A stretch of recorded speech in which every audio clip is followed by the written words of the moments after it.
For the OTT providers, it's clearly not growth anymore. It's kind of profitability, and profitability can be done in many ways.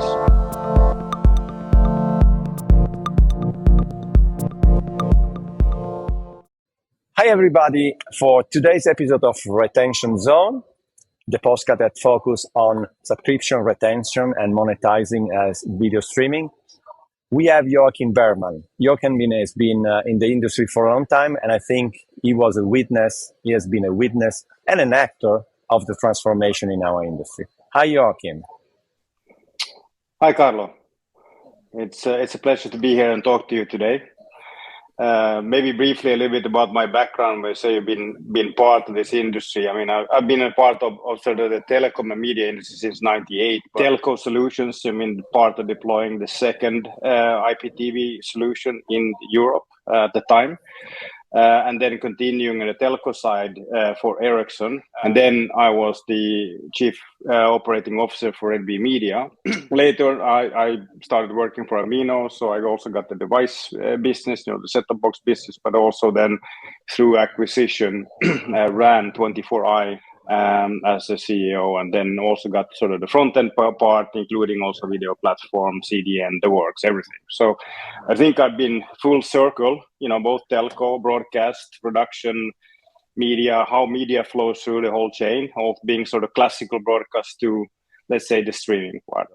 What is your view of the broadcast streaming market? I think, first of all, there's regional differences, and I think a lot correlates to, first of all, on the, classical broadcast space. I mean, US has its own kind of challenge and dynamics because it's a very, very big market. The economy is doing quite well. At the same time, it's the home market of the big ones, the Amazons, the Netflixes, and the Disneys. So that provides its own dynamic. But clearly, there, I would say, in the US, it's more of a question of how the big broadcasters can still make money on linear. And that means also getting paid for cable, which is kind of slowly going down. So their revenue from those channels goes down on that, plus also on advertising.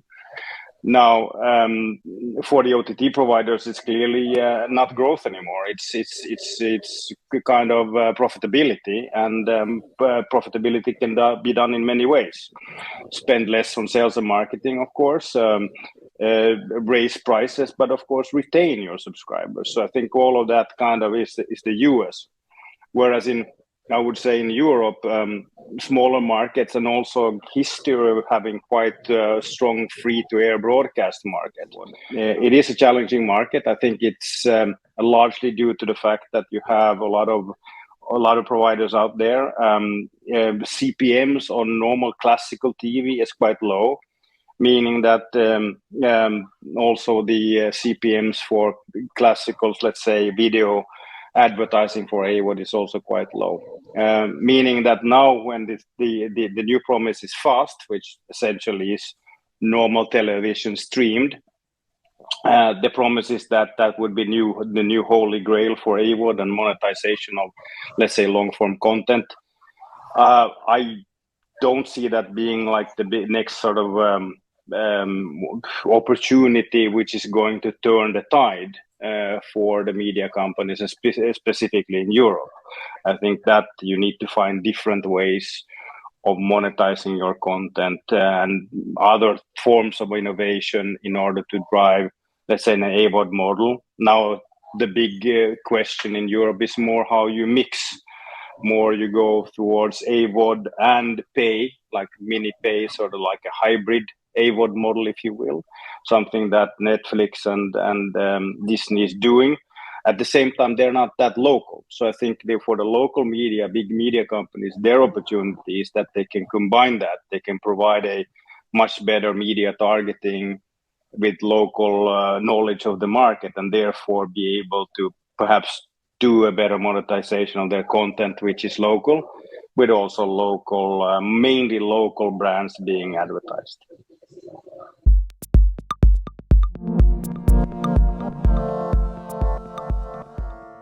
Clearly, the monetization of content in different ways is something that is becoming much more fragmented. But on the other hand, especially when we look at direct to consumer, so typical would be SVOD, but again, even if you have an AVOD, you want to retain users, right?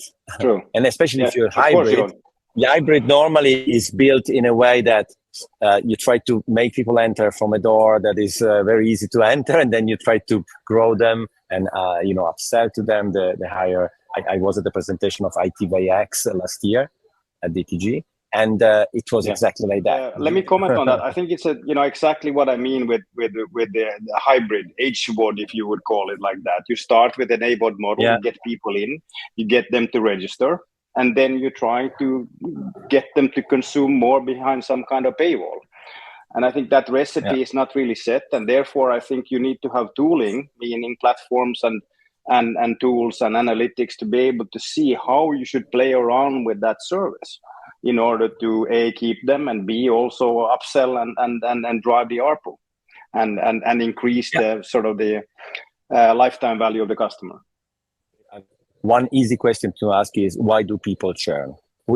And I think it's a question that every platform service will ask themselves, why there is churn, and why so very often, why so high? Because I've seen number of, in average, 5% per month, which seems okay, it's 5%.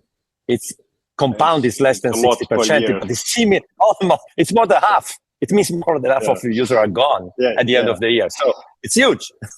But why do people churn? I think there's multiple reasons. I mean, we see from, let's say, the niche SVOD. I think niche SVOD is a good example of where it does become quite obvious why people churn. Well, I mean, a perfect example actually in the Nordics is Amazon. I mean, Amazon Prime is the biggest in the US, but the content lineup in the Nordics is very limited. I mean, we're talking extremely limited. So that's why the perceived value in the Nordics, and it's a competitive market, granted, but it's a high ARPU market. So you could take a view that $7.99 a month it should be something that people could afford.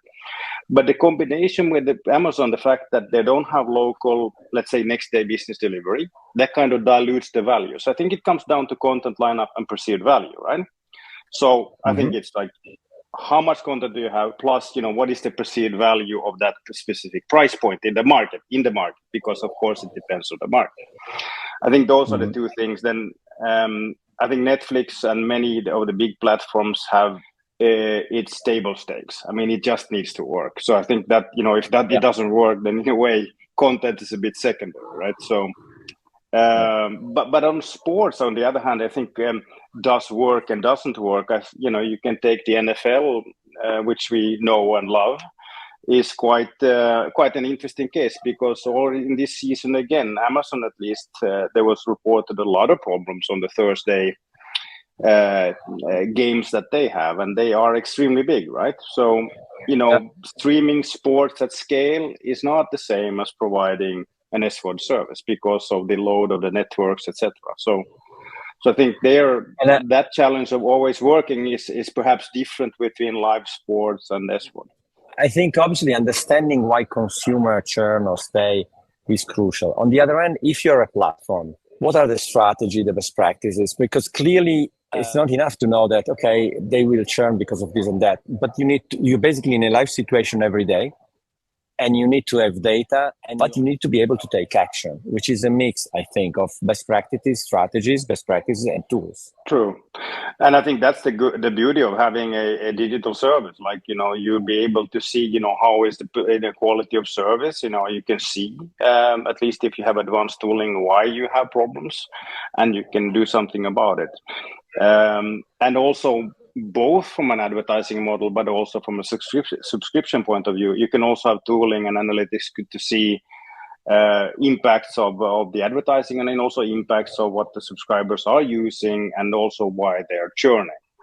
At least the digital, in the good old days when you have the smart cards, if you remember that in sort of the pay TV days, you had no idea, right? You provisioned the card and people paid, and if they didn't pay, then you had no clue. All you did was to call them up again to see whether they want to resubscribe. So from that point of view, I think it's a much, much better place. Granted, more competition, but in terms of tooling and be able to respond both during when you have the customers, but also if they're about to churn or when they have churned, with win-back campaigns and retargeting and so on, should not be forgotten. as well as a quite powerful tool to not having them churn in the end, but actually win them back. And it will cost you a bit, but it's not the same as they would churn and you need to do a complete new subscriber acquisition campaign, which is much more costly.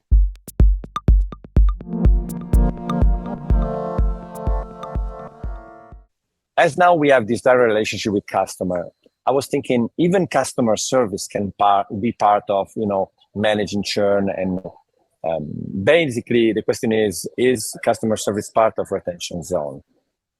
Well, I definitely think that it makes a difference. I mean, if you look at most of the big ones, even they have a very anonymous way of handling customer support. I mean, try getting hold of Amazon, right? It's very, very difficult. And I do think that it's an opportunity for somebody to do that.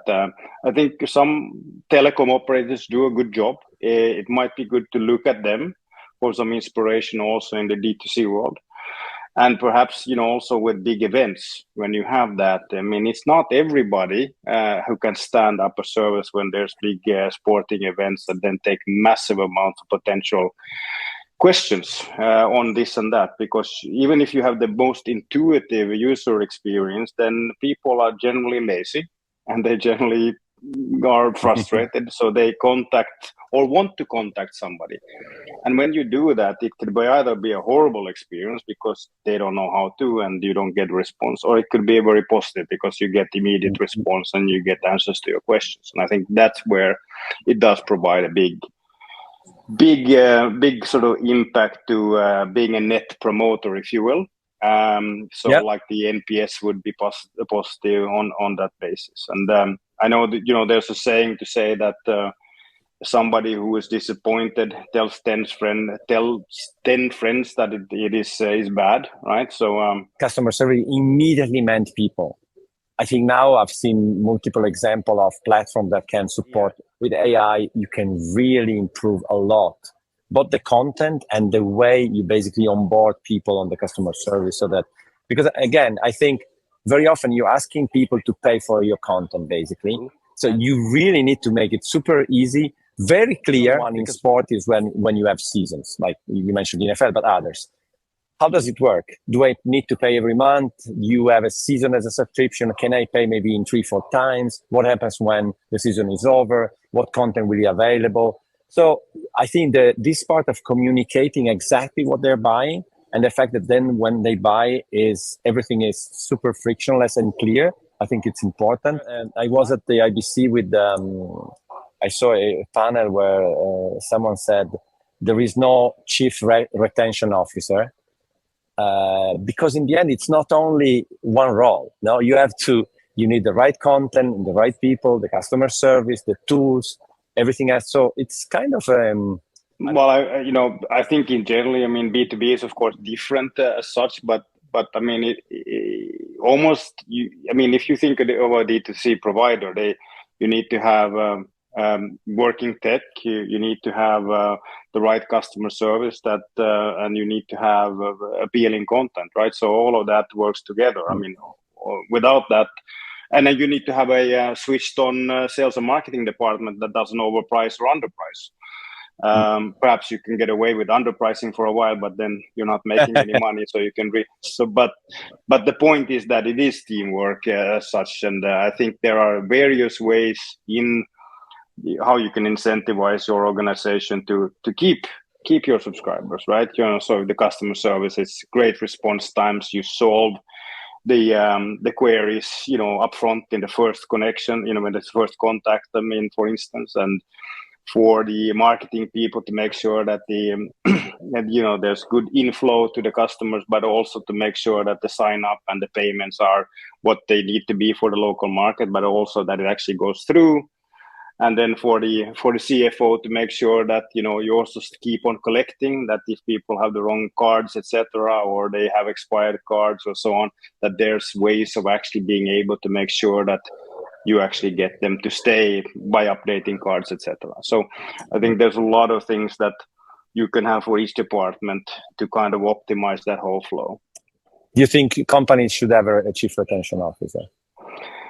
No, I actually think that it's probably good to have these things, but I think you should have the right targets that work together in the whole organization. Because if you don't, I mean, let's say you don't have any targets on retention, you just have acquisition, then of course you get for what you measure, right? So to me, that's probably the big things, and here, I mean, there's many ways of doing that, and sort of make sure that what does good look like in that journey in order to keep them. What does the sort of the first time payment ratio look like? What is the first response time and sort of resolution time in a customer call center or customer support for a D2 service? How does it look? What does a good look like? Because many times you have no clue. I had the impression often that marketing teams are more focused on acquisition than retention. Do you think it's because of the way they were used to operate in the past? We just have been so focused now on sort of like upstream funnel, basically all tactical marketing. We should throw advertising and then we measure how much we get to the funnel. Then you're missing, in my mind, and I think most marketing professors would agree with me, and even successful D2C companies. So yes, in a long answer, I think we should have a holistic approach. We should have a marketing strategy. We should have a clear positioning for brand, for your position in the market, and from there, everything from price, promotion, place, and distribution will follow. And right now, we're just looking at communication, and I think it's the big digital marketing, the Metas and the Googles of the world who has kind of fooled us a bit to say that marketing is communications, digital communications. It is not. It's just a small part of marketing. Also because retention has a lot to do with the product itself as the application. So the way people discover, maybe they're unhappy because they cannot discover content or they spend too much discovering content. That's not a campaign. That's the app that changes the way you find things or the way you promote, the personalization, the recommendation. So what I like about, if you want, the area of subscription retention, one is that you have paying customers in front of you. So your rationale and your respect changes completely from AVOD, for example. And on the other end, the fact that there is this mix of marketing and product teams working together to really find the solution together. That's what I liked a lot in the last 5 years.